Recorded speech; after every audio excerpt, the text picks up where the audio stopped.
tell us about the song you performed for us? Yeah, it's called Everybody's Coming Down on Me. It's a really old song. I wrote it a long time ago. So we just did What I Have Left. The one that me and you were jamming earlier. Oh. Remember the first one, just me and you? Yes. So that one is called Everybody's Coming Down on Me. Yeah. And it's an old song.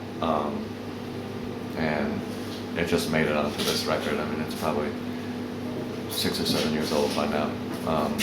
Is it a song that on the record you do with a full band? Because I know I kind of specifically said, let's keep it low key. Oh yeah, I mean it's with a full band on the record, but it's really pretty mellow. It's not much different from how we did it just now.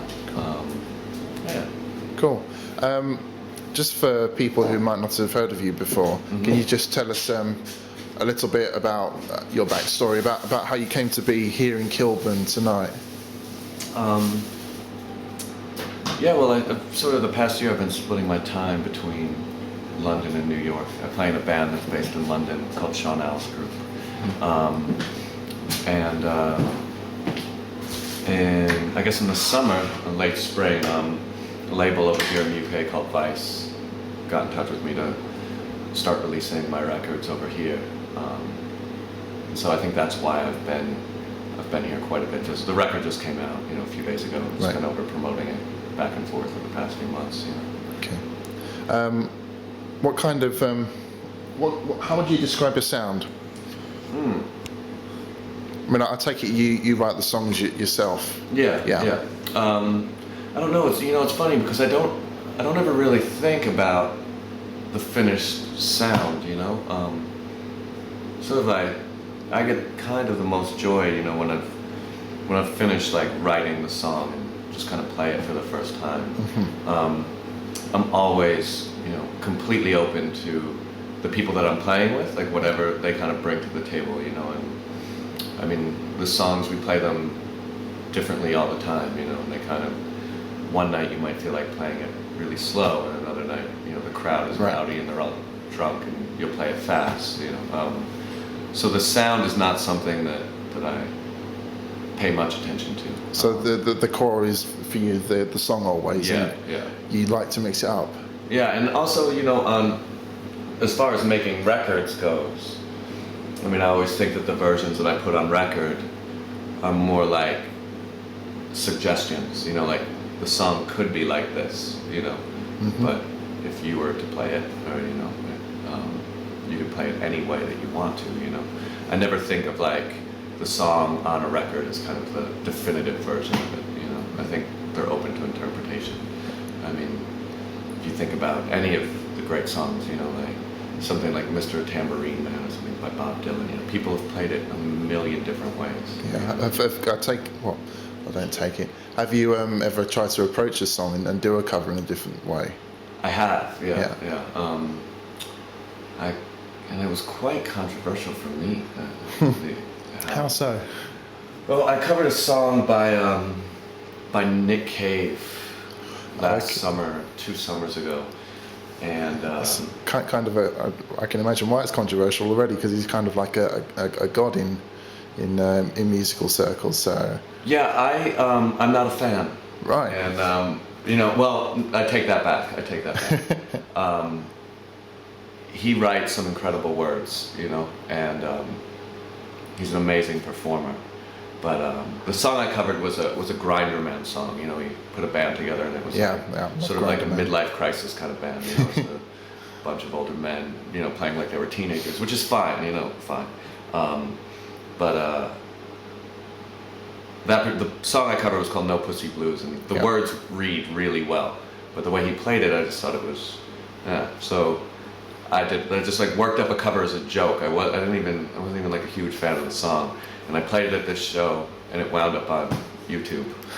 And if you go and look at it, the comments are fucking, I can imagine a lot of Nick Cave fans would probably go fucking irate. How dare you even attempt to cover a song by Nick Cave. I mean, but a song's a song, and yeah, definitely. It was I did it in good fun, and I mean, I do get some satisfaction knowing that it bummed people out that much, Cool.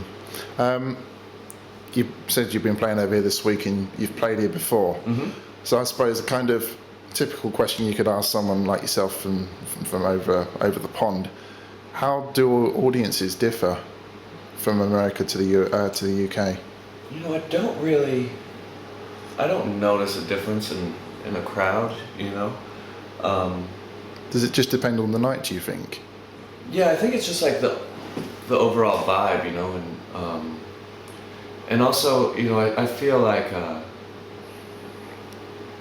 think an audience, you know, can be an intimidating thing, you know, and regardless of where you are, it's just sort of the mood that you're in that night that you get up in front of a crowd, and I sort of deal with that kind of intimidation by you know, being a bit standoffish, you know, with an audience. You know, I mean, I've played shows that I thought were great shows, and the audience could care less. And I've played awful shows, and the audiences loved it. So, to me, an audience, you can't let that, like their reaction, judge the quality of what you're doing. Right.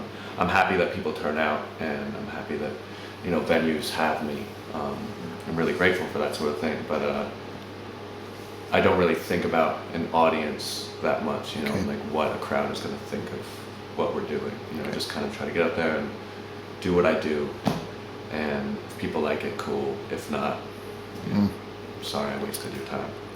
Going completely off topic of music and musicians, although slightly in that vein, I suppose, it's been a really bad week for weather over here. So what's it like touring in a country where, you know, there's intense weather, you know, all the snow, we've had all the ice, and people find it hard to move around and, you know, just to function normally. What's it like as a band? I mean, I don't even know what parts of the country you've been in, if you've experienced that. All right, so we played Brighton on Sunday night, which is, you know, When an it hit. hour and a half from London. And it took us 6 hours to get home from Brighton that night. And where's London? Is London home? Yeah. So it took us 6 hours to get to London. And then the following night we were supposed to play in Scotland, and we had to cancel that show. Yeah. And it was amazing to me because, you know, I live in New York and it snows like this all the time there, and it's a lot colder. And I was amazed that the entire city just shut down, you know. I mean, in New York, kids would have gone to school, you know. Really? Like the only, you know, I remember in 1996, I think there was a blizzard where we got 4 feet, and that kind of, you know, put a stop to everything. Yeah, I couldn't believe how hard it was to get around on Monday. You know, I couldn't go anywhere. So you were basically snowed indoors, were you? I was in London. Yeah, I mean, I walked to the grocery store to buy dinner, but other than that, yeah, I couldn't do a thing. But also, you know, touring in the States, it's the same thing. You know, next week I go back to tour the States. You know, so touring the Midwest at this time of year is insane. You know, it's blizzards all the time. You know, freezing cold. So like, to put it in perspective, like actually touring the UK at this time of year is really kind of pleasant compared to touring the US at this time of year. Normally it would be, maybe not this week, but yeah. I mean, it's just part of the thing. You know, you just deal with it. Touring America must be kind of very different to touring the UK anyway, because well, I don't know how you do your tours, but the States are kind of so widely spread apart. You know, it's almost like going London to Scotland every single night, isn't it? It is, yeah. It's like 8-hour drives, you know, between the shows. And you actually drive? Yeah. Wow. So how do you kind of cope with that? That must be kind of hard. I get really far out, you know. Does it inspire good songs out of you, or do you just not bother to write? I can't do it, you know, when we're touring. But I get a lot of reading done.